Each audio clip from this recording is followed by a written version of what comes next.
ठीक आहे. अगं आई, तू कशाला आणलं? मी उठतच होते आता. अगं बस बस, हे घे दर. अगं घे. ऐक, अगं तू पण दिवसभर काम करून वायच थकली असशील बाई.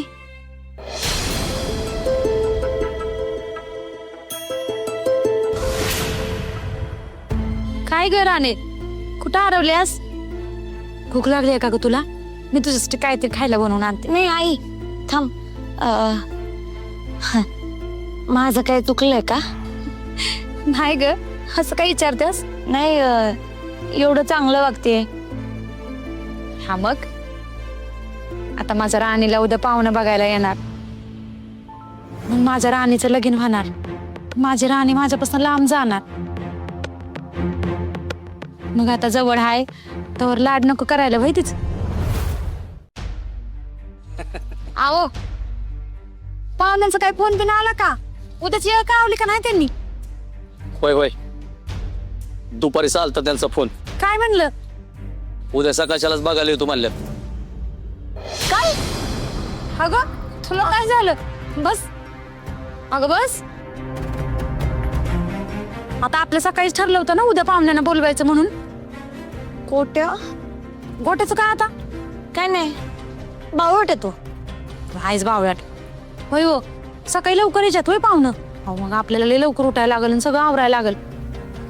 आता समजा चांगलं होईल बघ, ही जागा लय चांगली आहे असं ऐकलंय मी. आपली राणी जर त्यांना पसंत पडली का नाही तर अगदी एका महिन्याच्या आत म्हणलं तरी आपण लगीन लावून टाकू तिचं. राणी, आता तू उद्या कामाला जाऊ नको काय. आता इथं वस्तीचं आपण मांडव टाकूया समजा. हा, मला एवढ्यात लग्न नाही करायचंय. ए राणी, भया काम लाग का? बरं झालं आला अहो तुम्ही. अहो तुम्ही ती जागा दाखवली होती ना, त्या पाहुण्याचा फोन आलता उद्या यायचं बघायला राणीला. लय बेस झालं बघ सुरके. अगं तुझ्या राणीचं कौतिकच करायला आलते मी. तुझ्या राणीनं साफसफाईचं काम आबासाहेबांच्या बंगल्यावर लय चोख केलंय बघ. बंगल्यावर?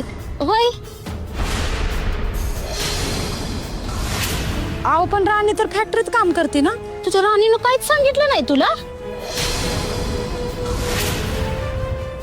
अगं राणी आबासाहेबांच्या बंगल्यावर साफसफाईच्या कामाला जात्या.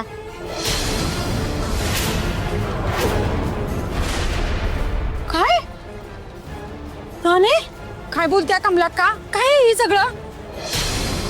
म्हणजे परत खोटं